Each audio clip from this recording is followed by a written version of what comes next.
oftentimes we use kind of funny anecdotes to describe things, right? Like a pinata. Everybody see a pinata in their head and they see what it is, and we just talk about it, and you never forget that. I break my squires quite a bit because I think I'm funny. And a lot of times I try to, instill, when we change lines and angles, we step, always. Whether you need to or not, we step. So, we have techniques that are called ear to ear. We'll go from this side, we drop it, we'll go to this side. And we come back through, and we have to make sure that our stances are right. We're doing this. He's like, I'm just not getting this. I'm like, you ever see the Brady Bunch? He's like, keep on, keep on, keep on. He's like, oh, he did not just do that. And now every single time he does it, he grins like an idiot because he remembers it. Right? And now it's impressed in your brain. I'm sorry. Burned in there forever. So it's not just about how you understand it, but it's about how you communicate it. You need to talk to each other and how to do it. And all those ranges and things, those are great. Use them. Use the A range, B range, and all that stuff. It's great. But somebody was telling me, how do you describe the A range and the B range and the D range? C range and stuff like that. How's it go? Is it A in the very end or D in the very end? A is close. A is close and D is the farthest one. So this is D range, right? Defensive. That's how I always describe it. C range, can you see me? B range, be careful. And have you ever seen Finding Nemo? Right? The A range is you grab A. Never forget that. So, when we talk about measure, even when we're talking about Fiore, Talhoff, or even Aristotle's concept of those, we're talking about how those things change in space. And they're always linear, right? The distance from A to B, how fast or how close I can get, in what time I can get there, and how many angles change. If I go really, really fast through, it's going to be a shorter time to get through. In the medieval world, when they're talking about manuscripts, and they're talking about time, think of a stopwatch above your head. If I'm here and he is here, and I move first, my stopwatch goes on first. I'm always ahead on time. Unless he passes my attack, I'm always ahead. He has to catch up. It doesn't always happen. Think about your fight. You go through, and the first person throws. Now, they're always on the attack, and you're defending before your counterattack. They're always ahead on time. Unless you change the time. We change the time all kinds of ways. We'll throw 1, 2, 3, 4, 5. Double time. We just pass it. We'll change 1, 2, 3, hitch, bang. Extending the time. Because it's linear. Right? It's not relative, it's linear. So we draw the time out and we compress the time. But we use all that before we ever get to this. We have to use all that before we ever get to this. And it's important to remember that all that space in between you and your opponent is necessary. You have to use all that space first before you ever get to your shield. You can win a conflict. You can win a pass before you ever get there if you can use the measure correctly. Or at least you can bring yourself to the best advantage possible before you ever get into that fight. The fight does not start when you first make contact. The fight starts when somebody says lay on, and you just get to that edge of measure. Right? Once you're in edge of measure, now the fight starts. And how many of the higher ends will see? I want you to find this. How many higher ends you see? It's here, nobody touches each other.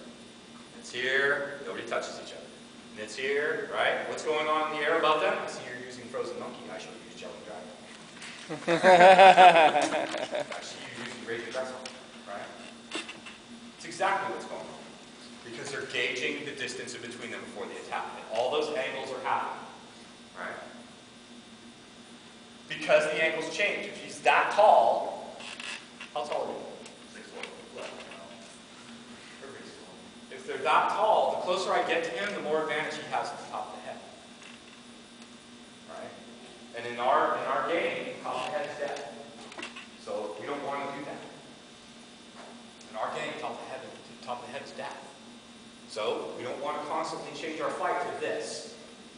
Because the more we do this, the more the rib cage is open, the more the legs are open, the more the hips are open. The farther I get away from him, this becomes a little bit better for me. A lot better for me. So every time we step onto that field, every time we step with our opponent, the fight doesn't start when we make contact. This fight starts in between that space and how we can pressure. Questions so far? If you have one, ask. If you don't believe a word I'm saying, say it too. I'm okay. I have a firm philosophy of that. While I'm teaching, if I can't answer a 7-year-old, I suck.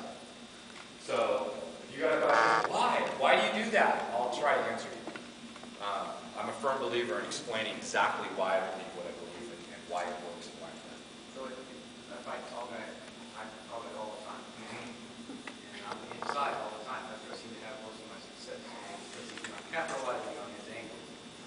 But when I have success, let me say, it's usually on the inside. So how do I, and if I stay in the range you're talking about, it just makes me, how do I just, and I can't even reach him.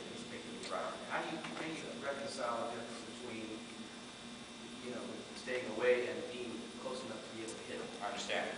Number one, and we'll talk about how you use your shield, how you're using it, because there's a lot of ways to use a shield. Most of them not very good, but there are, and some of them very good. The other thing is how much of the defense you're making in that range. Are you just using that space as a waiting period so you can jump in? Are you not thinking offensively already out here? Right? Are you knowing that you can get better success getting this close to it? So you're just kind of waiting for an opening.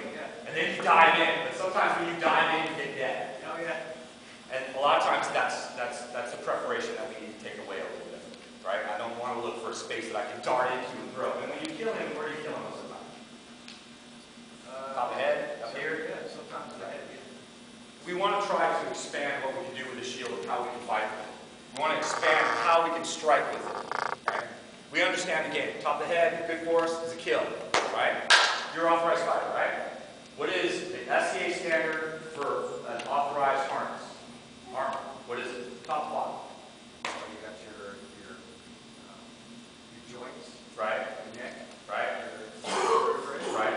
Kidneys. Right? And you're wearing what over Your helmet. What are you wearing over here? Mail halberd. Right? Chainmail halberd. Norm standard, right? Standard. Norman conkle, nasal, chainmail, drape, chainmail halberd, boiled leather armaments, right? So when we're hitting the top of the head, we're aiming for the only iron plate on the guy. That's plan. The only iron plate on the man. A broadsword will not go through a Norman conkle. Period. Stop doing that.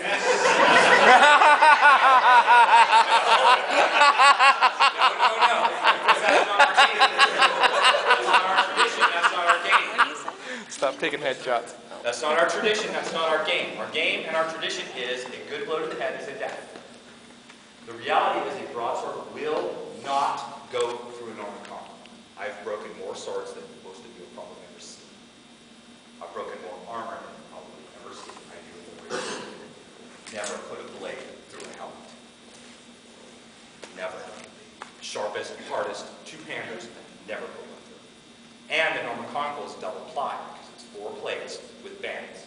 So every 3 inches, it's doubled. You're not going through. You can knock it off, but brow and below is where you want to aim for. Yes, the top of the head will kill them. Absolutely. But isn't the better target here? To here, right here in what we call the gutter, because this doesn't skip. Everything. And everywhere else on the body is soft and squishy. That's the part we want. We want the squishy bits, right? So to utilize the shield best, to fight where the shield is weakest, we're utilizing every weak part of the shield. Every time we throw. And oddly enough, the shield is always strongest right where the Norman conkle is. Because they don't worry about that part. Otherwise, they would have shields with a big roll over the top of it where you can peek out one side with your sword. They didn't worry about it. Period and examples of headwear and armor that we actually have from battles, which is very, very few, have nicks and gashes all over it. Because they didn't worry about it. Right? You didn't want to get hit there, but you knew if you got hit there, you were going to survive.